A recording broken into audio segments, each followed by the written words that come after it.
عسلامة، مرحبا بكم. فكرة اليوم باش نعمل براوني او شوكولا ديسير ولا جوتي ياسر ساهل، ما ياخذش منا اكثر من 15 دقيقة هكا بين التطيب والكل.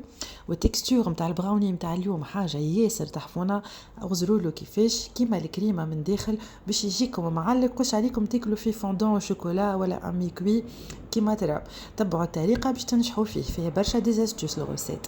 اول حاجة باش ناخذوا هنا 190 غرام شوكولا نوار، عليهم 170 غرام زبدة. عندي هوني خليط بين السكر الاسمر والسكر الابيض العادي، 3 كعبات عظم. هنا باش نسحقوا 96 غرام فارينة، 10 غرامات كاكاو، وشوية نسكافيه وسكر فانيي، و3 غرامات من الملح. المقادير تلقاوهم الكل في صندوق الوصف. اول حاجه باش نذوب الزبده والشوكولاته نتاعي في حمام مريم ولا بان ماري، ونتحصلوا على تكستور هذيا ونخليوها تبرد شويه، مش لين تبرد برشا. لو طون نبداو نحضروا في لاباري نتاعنا، دونك نخليوها تبرد. واحسن حاجه هنايا نزيدوا النسكافيه اللي حليتها شويه تونا في نكته مي صغيره. النسكافيه هنايا باش تعزلنا المذاق نتاع الشوكولا نوار.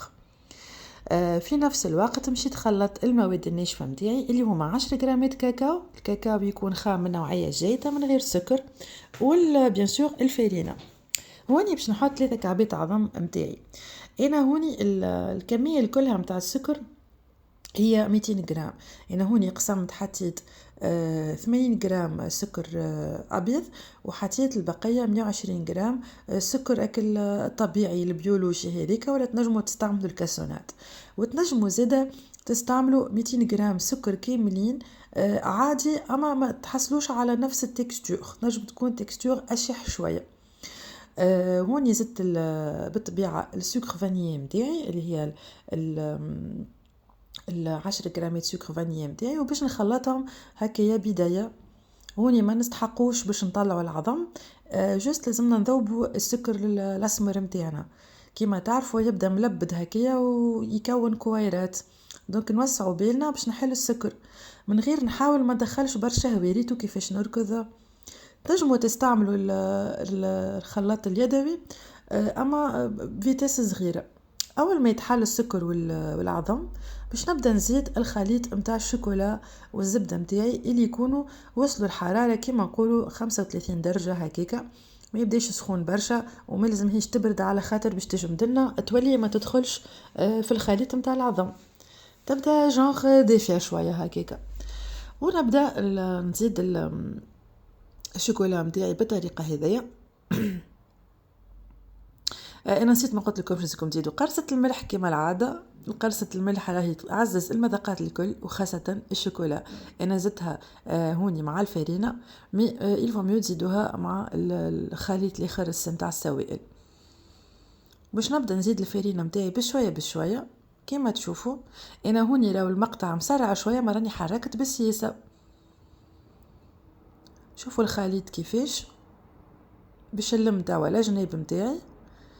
الخليط يلزم يكون ماهوش جيري وماهوش زد عقد برشا. شفتوا كيفاش باش نزيد نوريكم هكايا.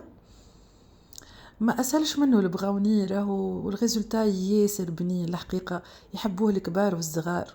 ريتوها التكستور كيفاش يكون خاطر، حتى كان جيكم اجمد من هكا ماهوش مشكله، راهو خاطر الشوكولا والزبده من بعد بالحراره باش يتحلوا. هذا البلاتو نتاعي 20 على 20 ويكون عالي عالي، على خاطر باش يطلع شويه البراوني او ميم طون باش نخرجوه من غير ما يتهلك لنا ويطيب بالكدا يعني. ونخليت البابي كويسون خارج من الجناب باش نجم نهز البراوني نتاعي بسهوله.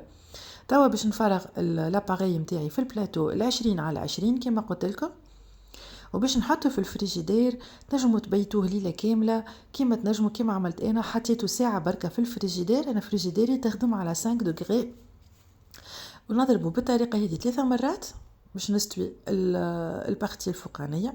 وحطيته لهنا يطيب على 180 درجه مده 20 دقيقه.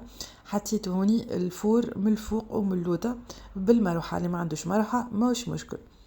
توا باش نهز نحطه في الفريجيدير وكيف كيف انا بيضته ليله كامله، وراني من غدويكا جيت حليته شفتوا كيفاش هزيت البابي كويسون متاعي وخرجته يخرج بسهولة تامة.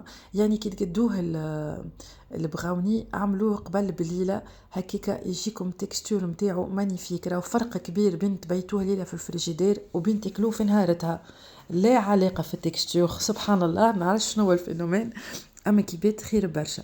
راني باش نوريكم طرف ما شاء الله كيفاش جات التكستور. ريتوها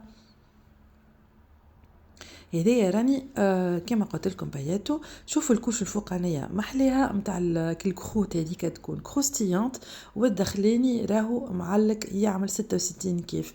انا هوني تنجموا تقدموهم هكايا بلاش حتى شيء، يصلحوا حتى الفطور الصباح للعباد اللي يحبوا هكا اللي يقو كورسي شويه واللي يبدا مطعم قوي نتاع الشوكولا. انا هوني عندي كراميل بورسالي سبق وشاركته معاكم في برشا وصفات، نحط لكم اللين وين خدمته. وحطيت باش نحط معاه كعبات فريز الفريز البنين مش اللي يبدا قارص حلو هذايا يعمل 66 كيف. باش نزين الكعيبات ونجي هكا بكوردون نشكل قش عليه عملت كيما الورقه. وبيان سور الفريز نتاعي نكون نظفتها مليح مليح، شللتها وصفيتها وخليتها تشيح ونشفتها بالكدا بالكدا. انا من الاول حبيت نعمل صفه بصفه هكايا، صفه كراميل بورسالي سامبل وصفه بالفريز. بعد قلت يا غاليه الحقيقه فريز مع شوكولا ميلانجي ياسر بنين، اي برا نكملهم الكل كيف كيف. وفي فيديو اخرى نوريكم طرق اخرى متاع زينه. وكما تعرفوا البراوني عالم كامل فيه الوان واشكال وهكا واذواق متعدده.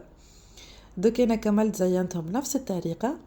الكراميل بورسالي هذا راه بنين على الاخر، ولوفيت اللي هو سالي هكا شويه ينقص في الحلاوه. وراي الحلاوه نتاع البراوني اللي اكسلونت يعني بالحق ماهوش حلو وهكا ياسر بنين. هذه كانت الوصفه نتاع اليوم، ان شاء الله تكون عجبتكم. كالعاده شجعوني بكومنتارياتكم والجيمات نتاعكم، وما تنساوش باش تشتركوا في القناه باش هكاكا تقعدوا تتبعوا الوصفات الصيفيه الكلهم، وعليش لي تقعدوا ديما مشتركين معايا. باي باي.